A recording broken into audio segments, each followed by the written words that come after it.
All right, everybody, welcome back. We're live. This is episode number 35. With that being said, first intermission is over of the New York and Florida Panthers game. Did you watch that first period, Gally? I didn't watch most of it. I watched the end part of it though. What about you? Yeah, I mean, obviously, those of you that have listened know that I'm riding with the Panthers this playoff period, and just did not look like a good first period for them. A little scary. I don't know. I honestly don't know how this series is going to go. We'll get into it later. But geez, I mean, it's only 1-0 right now, so it's not, nothing crazy. But before we get into that, how was your last weekend? It's pretty good, man. Had my advertising company I work for. We have Fridays off, so it was a nice little 4-day weekend. Yeah. Going to be some nice 3-day weekends going forward, but nice. Yeah, man, it was good watching lots of hockey. Went to a Hawks game on Friday. That was a kick-ass time. Ooh. No, we went out on Saturday night. Yes, we did. It's good, great time. Yeah, watched some hockey beforehand, then yeah. Yeah, went to end zone a couple times, and besides that, just chilled. Got some workouts in, and it's pretty chill weekend. Didn't do too much. Went to a barbecue at my brother's house on Sunday night too. But yeah, man, that was about it. More of a low key weekend, like it's been lately. But how was your weekend? Pretty good. Yeah, it was a good 3-day. I got out of work early on Friday, so it was a good little, I guess you could say 4-day weekend. But nah, it wasn't. It was good though. It was pretty. Now that I'm remembering, it really wasn't that relaxed. We had some friends coming to town, so like Thursday, Friday, and Saturday we did something. Just going out, hanging out, whatever it is. Drinks were involved, so it was rough. And Sunday was a rough morning. Just I feel that. Exhausted, but Monday was a good reset and kind of a good extra off day to have. Obviously, yeah, dude, barbecue. That was a good time seeing. Yeah, I missed Dallas score 3 fucking goals in a row. Or whatever. As you walked out. Yeah, it's crazy. Yeah, Gally was watching the game with us, and then he left around like a TV timeout, and then I think by the time you got home, what was the score when you got home? Dude, I got home and it was 3-2 Stars. When I left, I think it was just freshly 2-1. Yeah, Dallas just scored, so that's crazy. It's 3 goals, bang, bang, bang. But yeah, man, Dallas is looking good.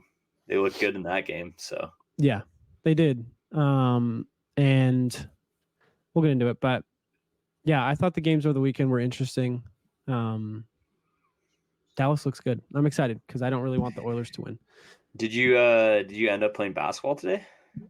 We did for a minute, but then it started dumping rain. And then, of course, the minute we get on and start all this stuff, it clears up for whatever reason. So that's weather, I guess, here in Boise, Idaho. It just is all over the place. Because I don't even know it was going to rain today. And then all of a sudden it started literally dumping rain. It was beautiful when we got there. Played basketball for 5 minutes. And then it just started dumping rain. And we were like, well, really cool. Yeah. It was kind of. How many people did you guys get out? We had 6 people, but they all went home after. So it was going to be a good crowd of people playing. We had enough for almost 5-on-5. But the rain just got in the way. So we'll do it again this week though, at some point. But yeah, super down for that. Yeah, but with that, going into our coast to coast segment, just talking about the news around the league. Gally, kick it off with our coaching carousel. We got 4 hires this week? Yeah. Holy shit. Since the last time we talked, 4 different coaches have been hired. Which I feel like that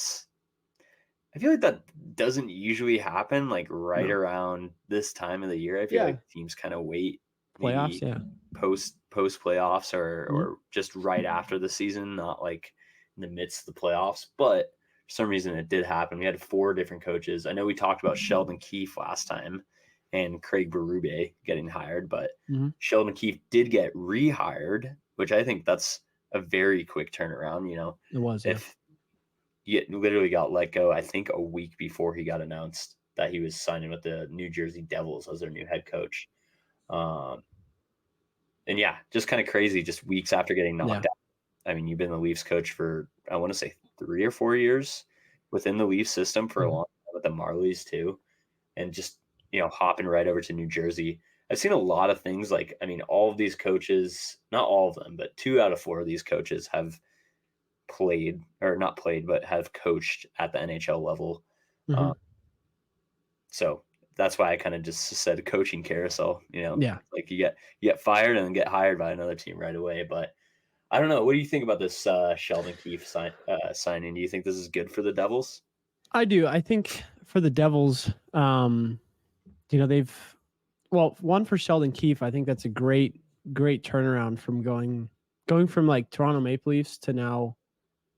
I mean, Toronto's a good team, but they had a lot of issues, and now you're trying to almost help a team just get on their feet in the New Jersey Devils, and they already have a lot of good pieces. I think they just need some tweaks here and there to finalize that stuff, and maybe just a good coach. I don't know. Lindy Ruff obviously wasn't the best head coach for them. Um, so for Sheldon Keefe, I think it's a new start. He's not going to, Toronto. It's just so tough to coach in Toronto if you're not Yeah, the right person. And I just don't think he was the right person. and I feel like Toronto's gone through a decent amount of coaches in the They past have. decade. They have, yeah. Yeah, man. I feel like it's definitely going to be a good shake up for New Jersey just because they had such a good year the year before, and then Mhm. this year was like a total Yeah. like Opposite. surprise. I feel like that they Mhm. missed the playoffs. It wasn't even close either. It was a Yeah, pretty no. big point differential between them and Yeah. the second wild card spot. But yeah, they have such a good core group there. I feel like at most Sheldon Keefe, not at most, but at least Sheldon Keefe can probably turn this team into a better regular season team Yeah. that will make the playoffs. Yeah. Similar to the situation he had with the Leafs. And they had a lot of young players there. They have a lot of young players, very similar team in a way, with this Devils team. I mean, there's some players that have some pretty big contracts, but I do feel like there's going to be some retooling with New Jersey a little bit more before Mhm. before the beginning of next season. I think they're. I mean, I know Markstrom has been a big target for them, Jacob Markstrom, the Flames goalie, and I don't know if that would be that big of a step for them just because he's kind of aging, but Yeah. that would instantly improve the goaltending position for them. So it's gonna be interesting to see what they do with that. I think the goaltending position is the one thing that they are, most concerned about. And I mean, their best defenseman, Dougie Hamilton, was out all of last year, True. for majority of the last year. So I feel like that Yeah. was a big subtraction from their roster. But yeah, man, I do feel like this will be a good shake up for New Jersey, and I can see them at least making the playoffs next year. No, I agree. I think it'll be good for them, and time will tell. Though, I mean, it's so hard with coaching. Like, I just feel like everything has to be in the right place at the right time for it to work out. Players, Yeah, everything just has to line up perfectly. That's why, I mean, the Stanley Cup is the hardest trophy to win just because of how many things have to go right for you to win. Like, yeah, no injuries, nothing. So, but definitely. yeah, who's our next coach who got hired? We had Jim Hiller hired as the next head coach for the LA Kings. I know he was assistant for them for a while. Mhm. He did get the interim head coaching title after Todd McClellan got fired, and honestly, they went on a pretty good run after that Mhm. whole firing happened. And I feel like a lot of people were kind of counting them out of the playoffs because the Knights were picking up a lot of speed from the trade Yeah, deadline. But he at least held his own to he did. finish Yeah. out the season, but didn't do too well in the playoffs necessarily. They got No. bounced by the Oilers Yeah. again. And I know a lot of people were complaining when this hiring got announced that he runs a pretty tight defensive system, 1-3-1, which a lot of fans and people think is a boring thing to Yeah. watch. But I've seen some other views saying that was coming from assistant coaches and whatnot. But I'm just like, does this even matter for the Kings? I feel like they're not that deep of a team necessarily. Yeah. I mean, I know they got Byfield, they got Kaliev, Pierre-Luc Dubois is pretty young still, and Fiala. I mean, they have a decent roster still, but They do. Yeah. also good. I feel like they might be due for like a big free agent signing this summer. But Yeah, I don't necessarily think it like matters too much for the Kings. Kind of a mid signing for me, but what do you think on that? Yeah, I mean, I think like we said, he kind of proved himself just to keep going towards the end of the season. And I mean, yeah, to go off kind of what you said just about them not being super deep of a team. I know they have, some young guys that they can look forward to in the future, but they're like in this weird spot of like rebuild / retool, but Yeah, also like they're in a weird situation and you don't really know which way they're going to go. They could make the play. I mean, they made the playoffs this year because of how weak the Pacific was. yeah, Who was it? The Kraken didn't really make any waves this season. The Flames obviously kind of fell down a little bit too far. yeah, I mean, who else? I can't really think of anyone else in the Pacific that should have made the playoffs that didn't. But yeah, I think they just kind of fell. I think they honestly just squeaked in because of how weak the Pacific is. yeah, And I mean, they got outplayed by the Kings or by the Oilers. I really think like they just showed how. I mean, I don't know. Oilers are good though, so it's tough to say. But that's what I have my opinion yeah, on Jim Hiller. It's just nothing crazy. yeah. I feel like it's kind of just like I think the Kings upper management were like, this guy proved he's. I think they saw good glimpses of him, Hmm? and they kind of ran into. I mean, the Oilers are a good team, so I Yeah, feel like they saw a good glimpse of him, and they're going to give him a chance at least. I don't think this is too long term of a signing. I feel like this year is going to be pretty crucial for him. yeah, I Um, agree. as for all of these coaches and any coach in the Mhm. NHL, I feel Yeah, like if yeah. you fuck up one season really hard, you're out of there. But Mm-hmm. that goes on to the next kind of mid signing on here, Scott Arniel. I don't even know if I'm saying Arnell. Could be Arniel. Yeah, no idea. But I mean, this one I barely heard anything about this. And the Jets, I feel like just their whole season got thrown out the window after their first round exit to the Avs, and he was the interim head coach. He's had a stint with Columbus, did not do very well at all, as Columbus historically has not Yeah. been very good. But honestly, like I feel like this might hurt the Jets. I mean, what's your thoughts on this signing for the Jets? And I mean, it to me, it's another like mid signing, to be honest. And Yeah. I know a lot of Jets fans aren't very happy about this too. I mean, Mm. these two past signings that I've been talking about, I don't know a lot about these guys, to be Yeah. honest. I mean, they don't have the most NHL experience and style of coaching. So Yeah, I I'm also think not a diehard Jets or yeah. Kings fan. So Yeah. It's tough with these coaches nowadays because it's like you can go with, the blue bloods of coaching, like, Peter Laviolette or any of these other guys that, are big names in the coaching world. But we've seen like sometimes you got to get some fresh blood in there. And, with this guy though, I mean, what, 2 years with the Blue Jackets and had a 45, 16, 18 record. Like, I don't know. Like Winnipeg was a good team last year. They just ran into yeah, a better team in the Avs and just the Central Division alone. Like, I mean, regardless of where they are, like that section of the Western Conference for playoffs was, I think, a tough one. And yeah, it's just some of these signings, I'm just like, I don't know, but I guess we're gonna have to see it through because there's yeah. no way of really knowing. And oh my god, the Panthers are not gonna score. Cool. It does make me happy to see just like more, like you said, new blood as head coaches, Yeah. and I just feel like that's nice. Besides these same coaches getting recycled and recycled over and Yeah. over. So yeah, I mean one of these two guys we could be calling boring right now and a shitty signing, but I mean they could totally turn out and Yeah. It's also, I mean, he did that, what, 45, 60, and 18 with the Columbus Blue Jackets in 2010, 2012. But I mean, they're not the Winnipeg Jet. Like the Jets are a good team. I don't yeah, know how Columbus did that far ago. I'm not an encyclopedia, but it's like with Columbus. So who knows what that guy it's also what, almost 12 years ago. Who knows what he knows now yeah, compared to then. So it's really tough to say with these newer guys, but like you said, I am excited to see the newer blood kind of circulate through the NHL and just, we get to see what they're going to do. Oh yeah. But as far as our last head coach in the coaching carousel, well, I don't know how to say this name. You can try to take a stab at that. Yeah, dude, the legend, Penguins legend Dan Bylsma, and somewhat Sabres legend, I guess you could say.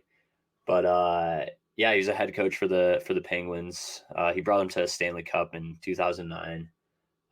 He stuck around with the Pens for a little bit, and then went to the Sabres.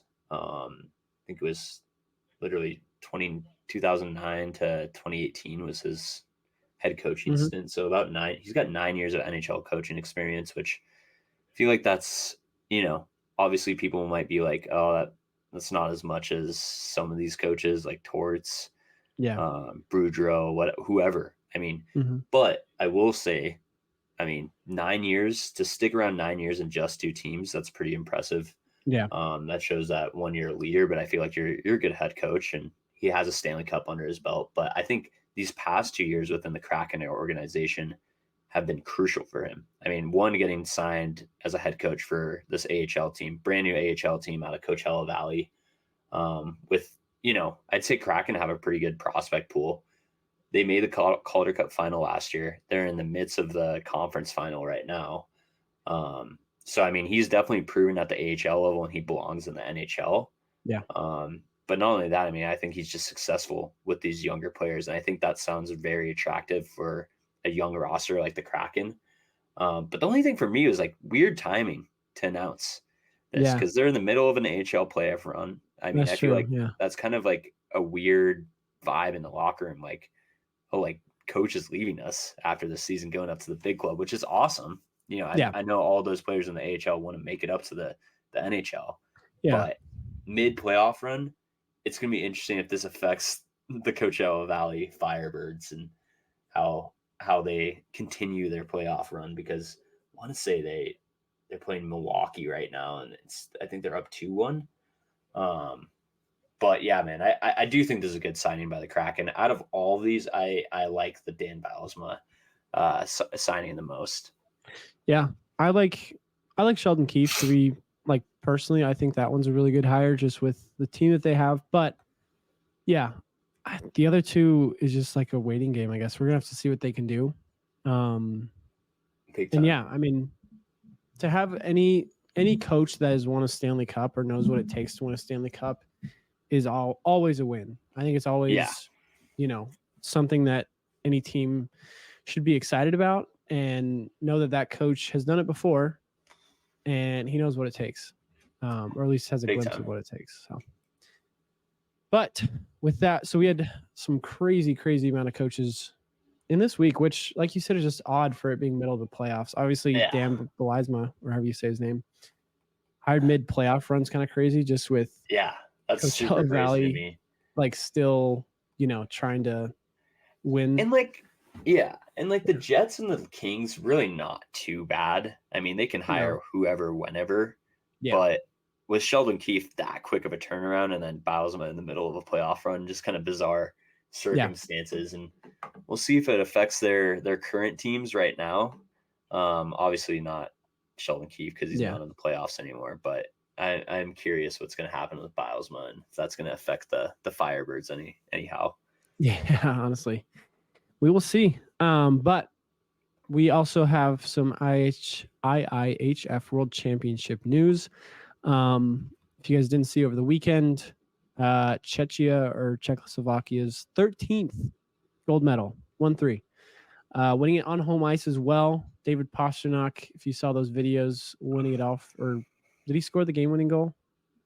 I think he scored in the finals, but I've just been seeing a lot of videos of him and all the Czech boys getting fucked up in Prague. Yeah. Celebrating this, which is funny. And I did see he was playing through an injury throughout this tournament. So it's interesting. This tournament to me, it's like, I always like following it because there's NHL caliber players playing in it, one, and we haven't had the Olympics, so we don't really get the best on best every 4 years. So I feel like this is like the closest thing we get to it, even though there is a lot of good players playing in the NHL, a lot of NHL players that opt out of this. But, I mean, at least on Canada, Czechia, and USA, and probably if Russia was allowed in the tournament, there would be some very, very skilled NHL players playing in this. And, I mean, it's crazy to me. I was looking this up. I mean, 13 golds for Czechia or Czechoslovakia. Yeah. They're not Czechoslovakia anymore. They Yeah. broke up like in the 90s, but now they go by Czechia, and then Slovakia. Yeah. But 13 gold medals. Yeah. Like, holy shit. That's like third place behind Canada and Russia. I think Canada and Russia are tied right now at like 27 for this tournament. But it's even crazier to me. USA only has 2.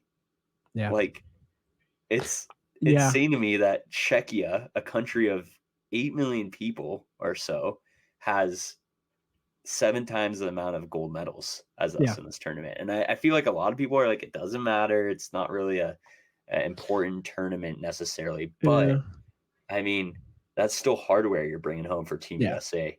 But I don't know. I think it's different because obviously, like, over here, North America, we have the Stanley Cup is the championship to win. You could say Olympic gold medal too, but like the Stanley Cup is the ultimate goal over here. And I think I read some stuff about, Pasta he looked like he was so excited, like, good for him, honestly. He was super excited to win that. And I mean, he was on Chicklets this morning too. And, he's kind of just explaining it where he, growing up in Europe and stuff, like, about the NHL, and obviously there's big money there and best of the best play there. But him growing up watched a lot of the IIHF, World Championship. Winning that tournament means a lot to some of those players that are outside of North America. I mean, like I said, I don't think any American's going to be upset if you win gold at the IIHF like championships, but I think it's just like it's different for them in Europe. Like that's their tournament, where Stanley Cup is like, it's so coveted to us, but over in Europe, like, I don't think that they really, really care about the Stanley Cup as much as we do, at least. I mean, I still think worldwide the Stanley Cup is the most coveted trophy in hockey. And I mean, I truly do believe, especially after the fall of the Soviet Union and stuff, like pre-Soviet Union, I totally agree with you, but post-Soviet Union, I feel like there's so much mix between European players and the NHL and stuff, and Stanley Cup definitely does mean a lot to them. But I just feel like those organizations overseas do give way more of a fuck about this versus, Team USA, Team Canada, it's whoever they can get, really. But I mean, shit. I mean, the top 2 scorers were Matt Boldy and Brady Tkachuk, Americans, and same with Kevin Fiala, who's a Swiss player. But I mean, all 3 of those players are, in the NHL and good players. I mean, there's definitely, I feel like international hockey's just kind of gone a little bit downhill since they haven't had NHL players in the Olympics. So like, this is the closest thing fans can get. So it gets me a little excited, at least. And it's sweet to see Johnny Gaudreau in the red, white, and blue. He's a fucking beast when he plays for Team USA. Yeah. So I mean, we're gonna see Olympic hockey in what, 2 years from now? Yeah, 2 years from now. Yeah. We'll see Olympic hockey again, which is going to be awesome with NHL players. But like, I think these IIHF World Championship tournaments are always a lot of fun. Yeah. I feel like they're impossible to watch nowadays for me, at least. Dude, it's like on NHL Network. Yeah, it's in the middle of the day, which I mean, that's because it is in Europe. It is in Europe. But shit, man, if they had that on ESPN Plus, I feel like people would watch that. And probably bet on it. I mean, I'm not going to say I didn't bet on this tournament. And I mean, I feel like there's storylines that could be picked up by ESPN if they give a fuck. Because I feel like ESPN does stuff with like FIBA, which like, do people really give a fuck about FIBA? I guess, I feel like this is on the same level of this. I mean, it's not like the Olympics or the Four Nations tournament, which I mean, I feel like Czechia getting left out of that is a big that's tough for them. I mean, having 13 of these medals, and I mean, they also have a gold in the Olympics, being left out of that. I feel like they should expand that tournament that they're going to have. I think next year is when they're going to have it. They should expand to like 6 teams at least. Like throw Czechia in it, throw Russia in it. Honestly, I know people are going to probably hate me for saying that, but it's tough. It's tough not having at least those two teams because they bring so much weight to the international playing field. And like, I hate to say it, like that Four Nations tournament, it's probably going to come down to USA and Canada. Yeah. You know, I mean, it's going to be kind of a surprise that Finland or Sweden can beat either of those teams in somewhat of an upset. So I don't know. It also sucks there's no fighting. I feel like if they allowed fighting, this shit would be sick. It would be, yeah. It's not their. I think the European style, like the game over there in Europe, is just so different. I've heard we're very physical over here, and they're very like finesse and skill, which is good. But I don't know, it's just not how we play. But with that, do you have any final closing thoughts about the IIHF? No, man. I feel like they need to figure out some way to broadcast it to Canada and USA, where a lot of hockey fans are. Yeah. I know it comes over here every once in a while, at least in terms of host countries and host cities. They should allow fighting too. I saw that whole thing with Brady Tkachuk and who was it? Gudis. Radko Gudis. Yeah, Gudis. Like that would have been sick. Yeah, that would have been sick. And I feel like players are playing a little bit dirtier because no one's going to drop the gloves. Yeah, they're not going to get their ass kicked. It's kind of like a warranty. But yeah, man, I feel like Prague, sick hockey city too. I've been there before. I've partied there. It's a great city in Europe, great city in the world. I do feel like Czechia, this is a big statement for Czechia. I feel like Czechia is going to be somewhat of a dark horse in the 2026 Olympics. I don't think they're going to get led into the Four Nations. Sorry, Pasta. But I do think that they are going to be a force to reckon with because Czechia has a lot of NHL players and good NHL players on their team. So, and also hats off to Switzerland, small country, hockey country though. Yeah. And, they had some of their very key players step up, Roman Josi, Hischier, and Fiala. So those are my closing remarks. I love talking international hockey. Yeah. Could probably go on and on about this. Didn't follow it as much as I'd like to.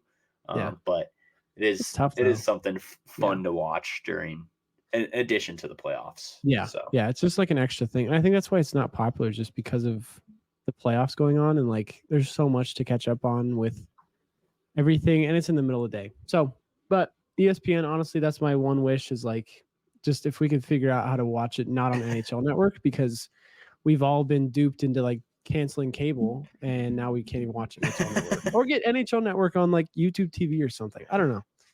Figure it out. Yeah, but, something. Got a couple of cool possible re-signings coming up. We could potentially see Sid re-sign his probably final contract ever. Could be. There's some reports that it's coming this summer. He's in the final year of his 12-year deal worth $104 million. Signed that back in 2012. 12 years. He took. What is that per year? Almost 8-ish. 8.7. I think 8.7.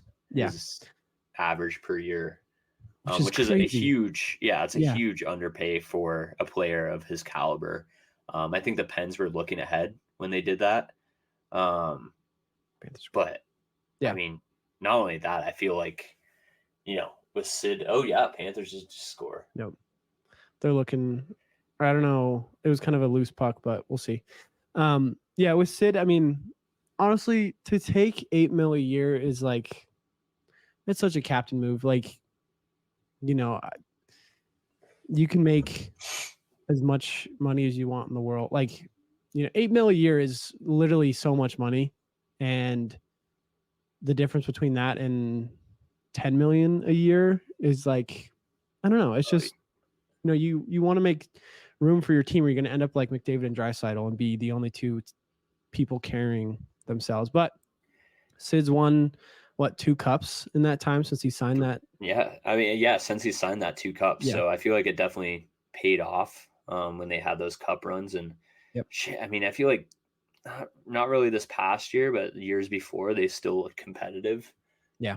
It's a bummer this Carlson signing didn't work out for them. Yeah. But I mean, they were able to do that because Sid signed a lower deal, I feel like. Yeah.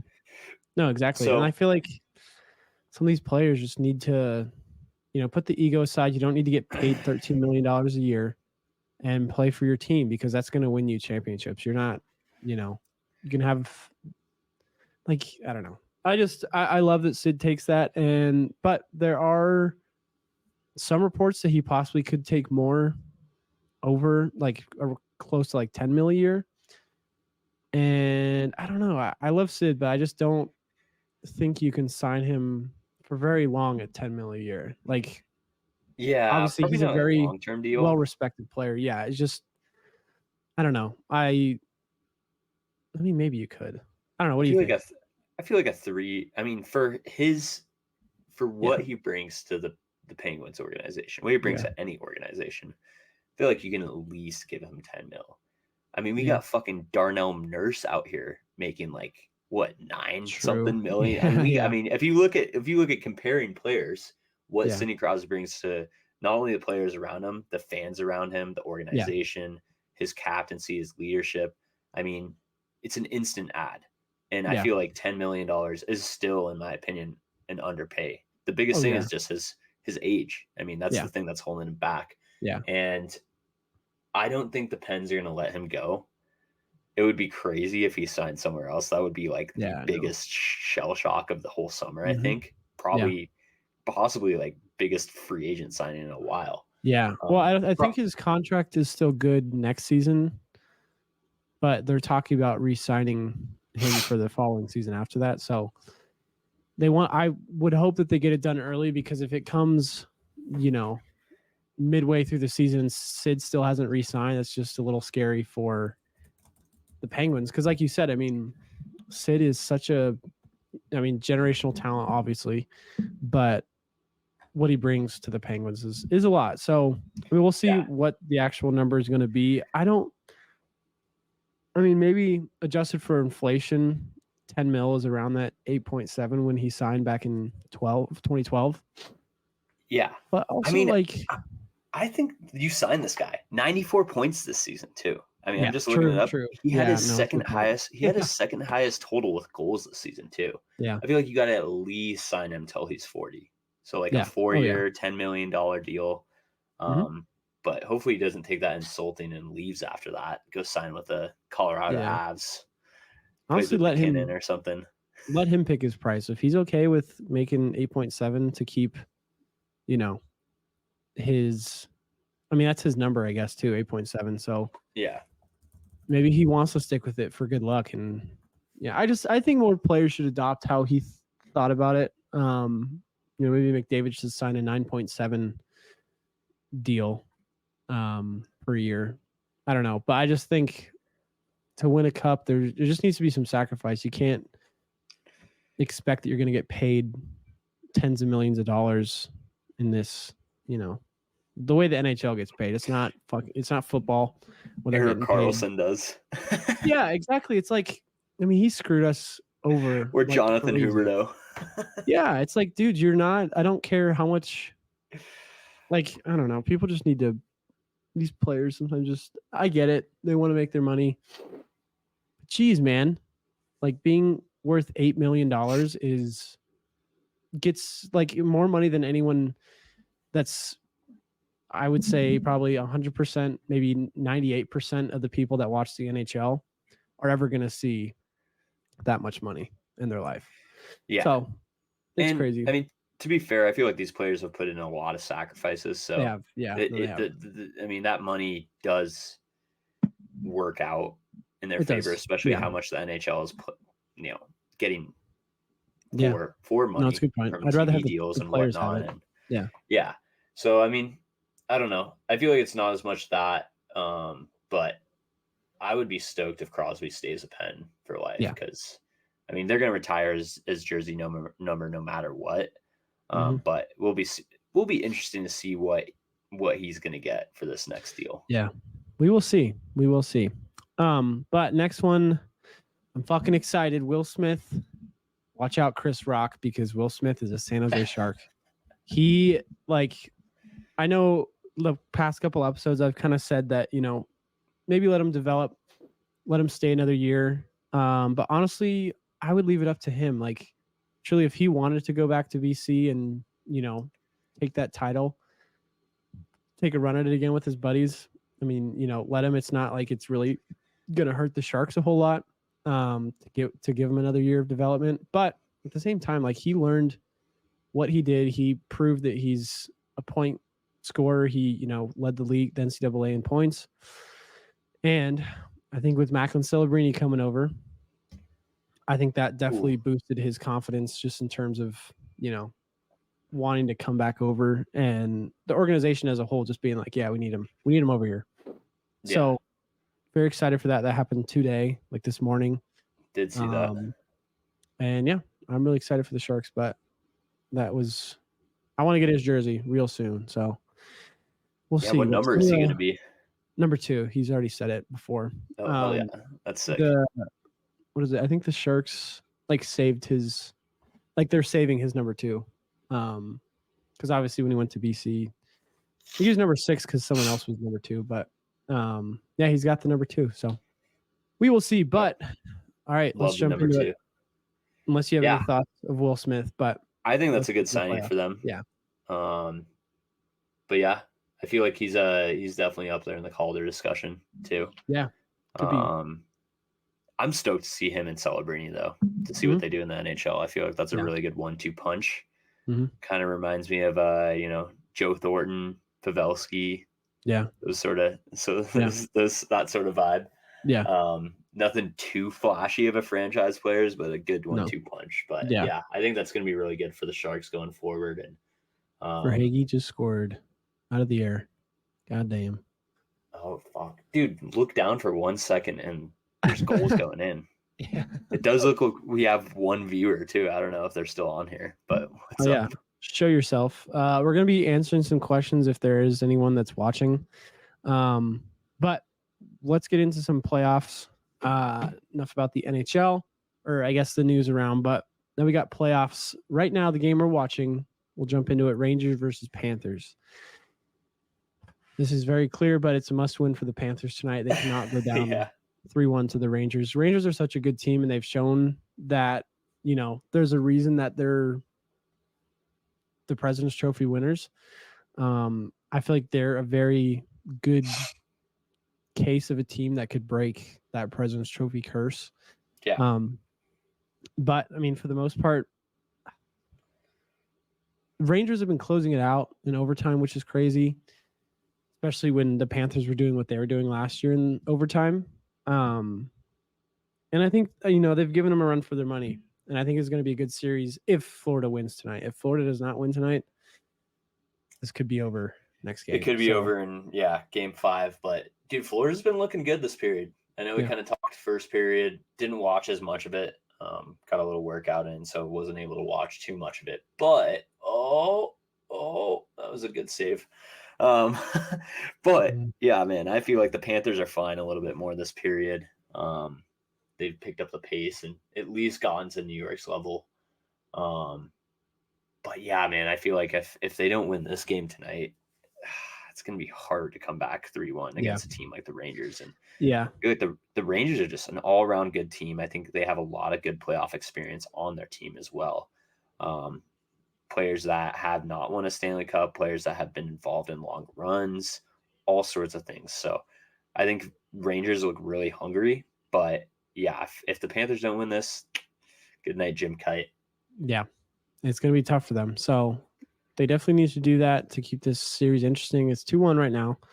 Almost 3-1. But honestly, I mean, the Panthers just look a little tired. And I think, I think any team at this point, when you've played this much hockey in a row, is going to be tired. So you just have to kind of fight through that. I want to say after this game, they should get a 2-day rest. I know they've been doing that where games 1, 2, 3, and 4, there's only 1 day in between. And then game 4 and 5, there's a 2-day break. So we'll see if that happens. But, I think these two teams they're very good. But the Rangers have been firing on all cylinders, it seems like. Shesterkin's a great goaltender, proving it. Their offense is just, they figured it out. I think game 1 was, I wouldn't say it's a fluke, but I think it was more of a feeling out process. And I don't know. We can talk about. Do you have any other thoughts before I bring up? Penalty. Before I bring something else up. The Trouba. Yeah, the Trouba elbow. Not really, man. I feel like we'll get into their keys of success. Okay. For tonight's episode, point. we're doing keys to success for each of these teams in the remaining playoffs. So we'll go in. What do you got to say about Jacob Trouba, though? Honestly, like that Trouba elbow, I know there's a lot of people hating on it, or that, this and that Rodriguez flopped, or that, Trouba's a dirty player. I honestly think what happened with Trouba, and this is coming from a bad player, is that he was out of position. Like he's so long and lanky, and like I think he misses his hits so much that he, like, in a play like that where he's reaching out with his elbow, it's because you missed your hit. You missed your hit, and I did it plenty of times, and you get caught with the elbow because you're falling through and you're like, oh, I'm way out of position, and you stick that elbow out, just a little chicken wing, so you can get contact with him.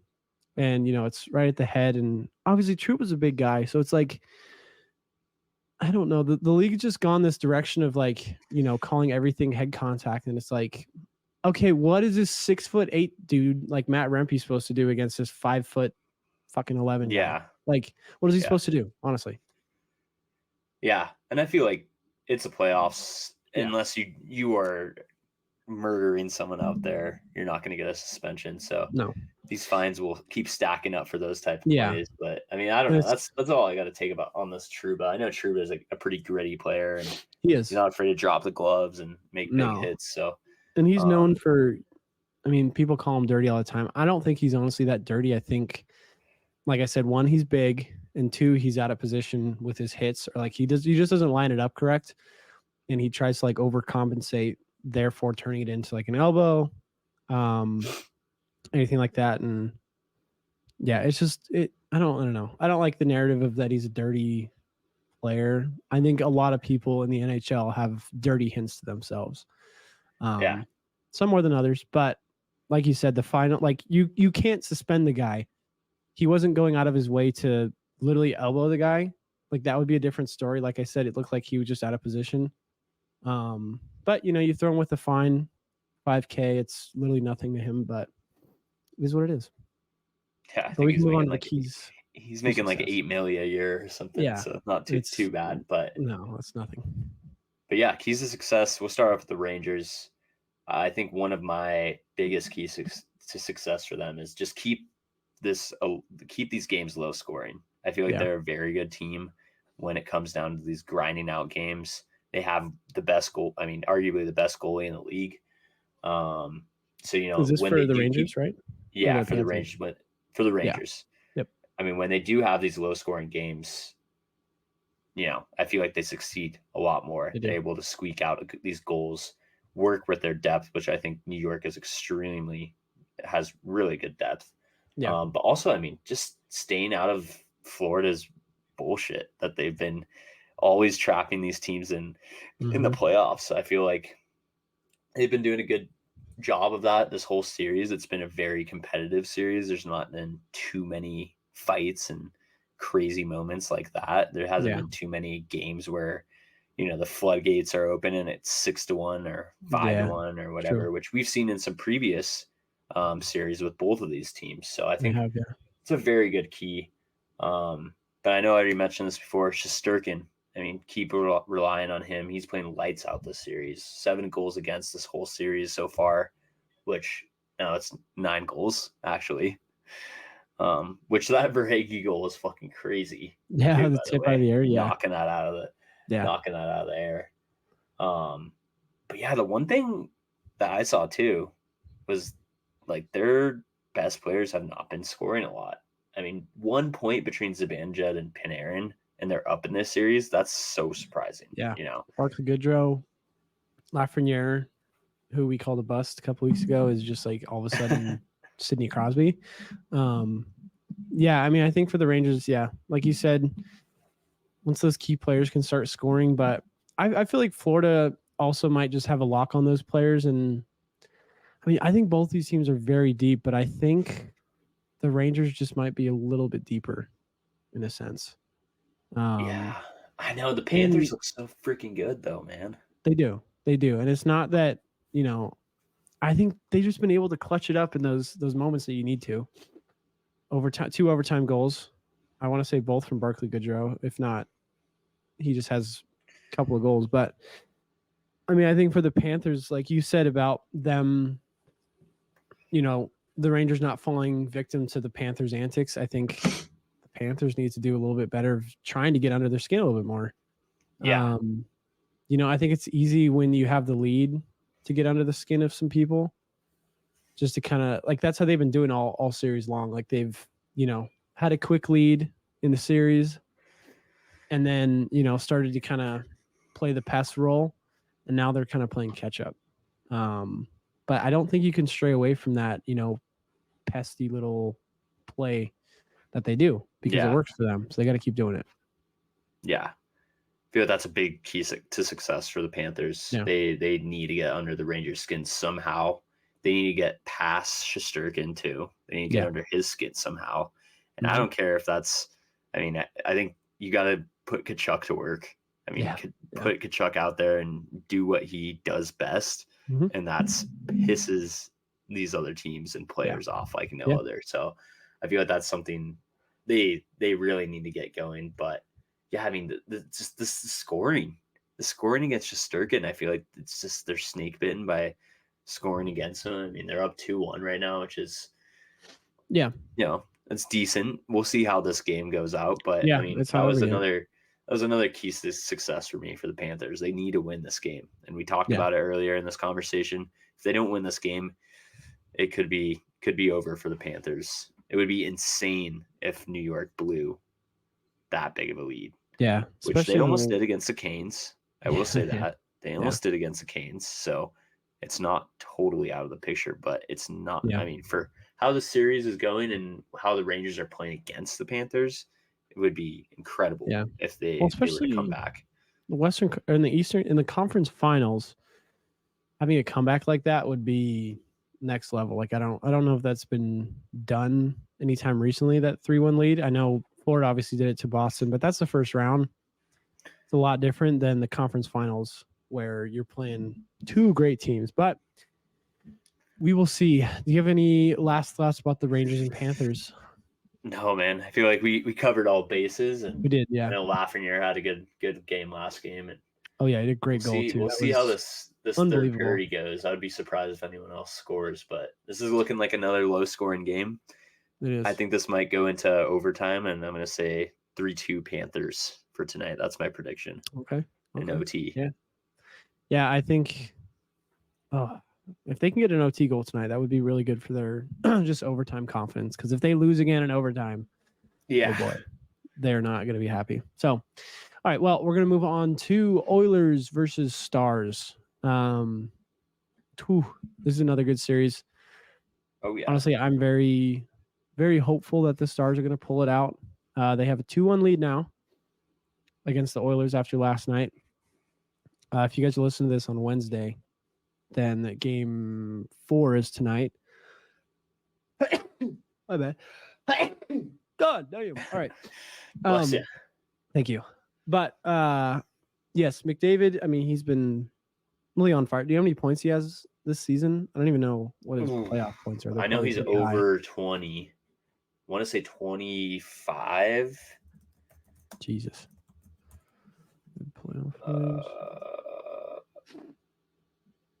Let's see.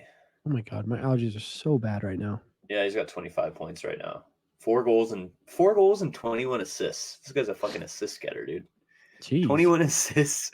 Wow. I think he has more. I think he has more assists than any other player has points besides Draisaitl. Yeah, probably. That's crazy, dude. That is crazy. What a guy. But yeah, he has ghosted some of the games this playoffs. He has. Yeah, he has. So pointless.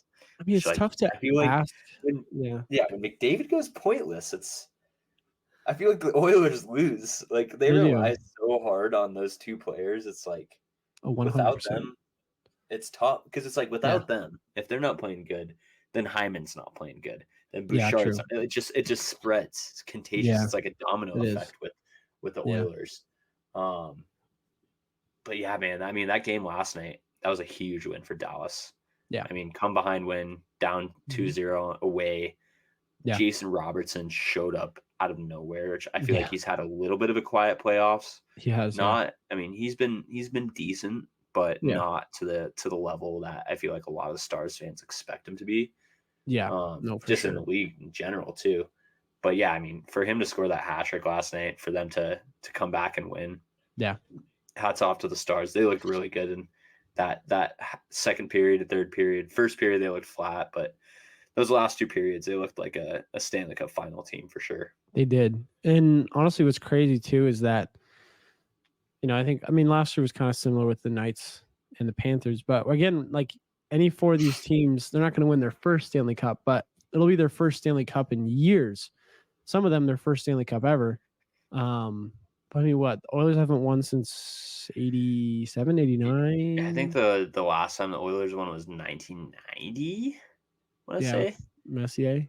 I think it was like the year after Gretzky left. So I want to say it was 89, 90. Someone might come at me for that. I think I'm a year off, if anything. Maybe. But then the Stars haven't won since 99. So no one's won in the 2000s.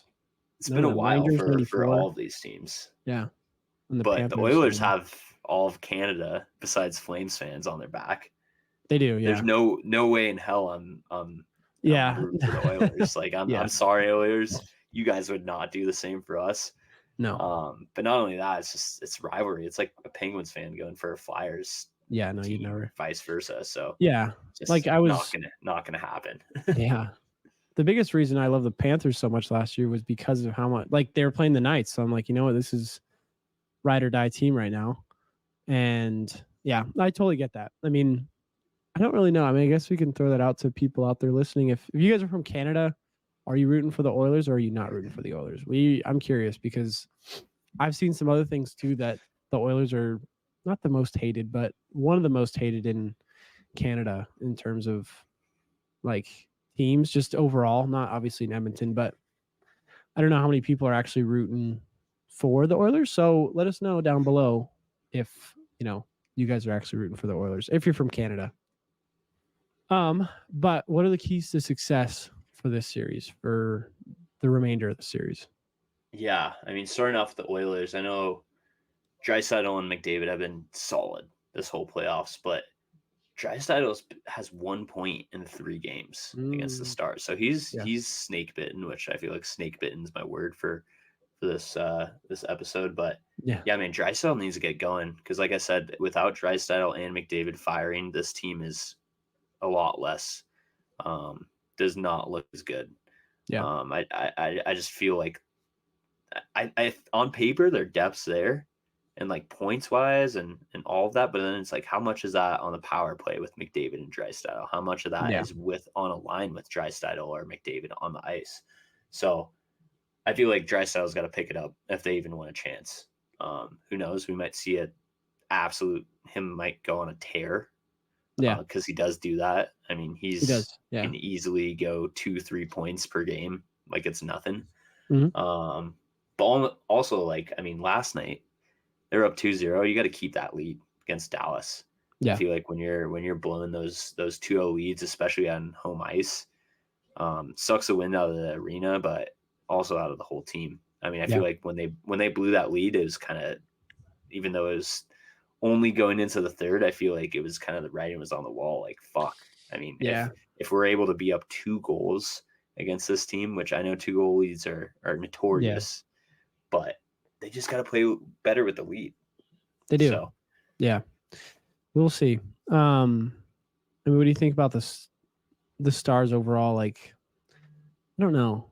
That game, it's tough because you can't base everything off one game, but that game was so critical for the O's.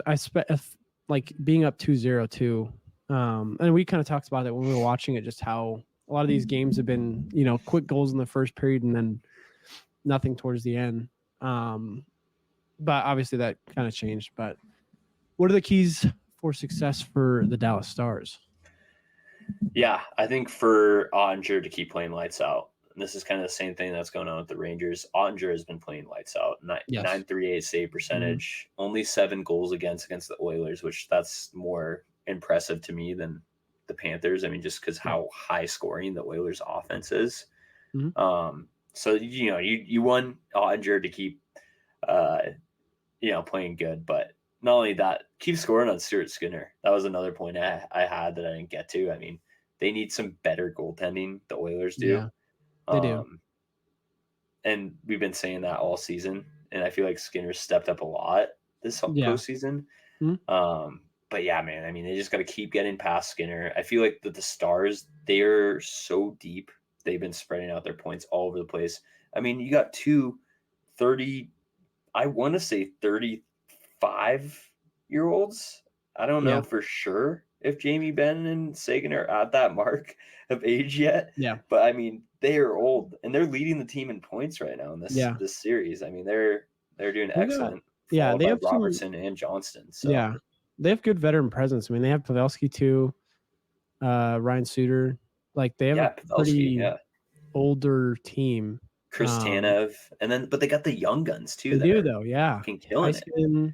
Robertson, White Johnston, like all those guys. Yeah, no, it's a good point. They have like this great mix of like young gun but old bull. Oh God, that's a Step Brothers quote. So I feel like they just got to keep playing with their depth. I mean, they look like a Stanley Cup caliber team right now. They do. With how much depth they have, with how good they're playing. I don't know. I don't even want to say anything about the series because I do not want to see the Oilers make it into the Stanley Cup final. But I think if Stars take this next game 4, this game 4 is so crucial for the Oilers. Yeah. I mean, sort of like this game. Yeah. For the Panthers. I mean, you do not want to go down 3-1 going back to on away. So no, we'll see what happens, but. Yeah, man, I think the Stars just got to keep on keeping it on, and the Oilers need to have some pretty big switch-ups, but not too big of switch-ups because they've shown they're a good team this playoffs. Yeah. So we'll see if what happens with this, but I mean, right now it's looking heavily like a Stars-Rangers Stanley Cup final, but I might eat my words right now because the Panthers might tie this up. They could, yeah. I mean, I don't really know. There's so many different like all the combinations. Like I just think about it, I guess now that we're wrapping up, but it's like the Oilers versus Panthers would be a really cool series, but Oilers versus Rangers would also be a very cool series. And then Rangers, like all these combinations that we have for these teams. I'm excited for the Stanley Cup final. I mean, I think no matter who goes, Oilers are probably my least favorite, but I mean it's still going to be so exciting.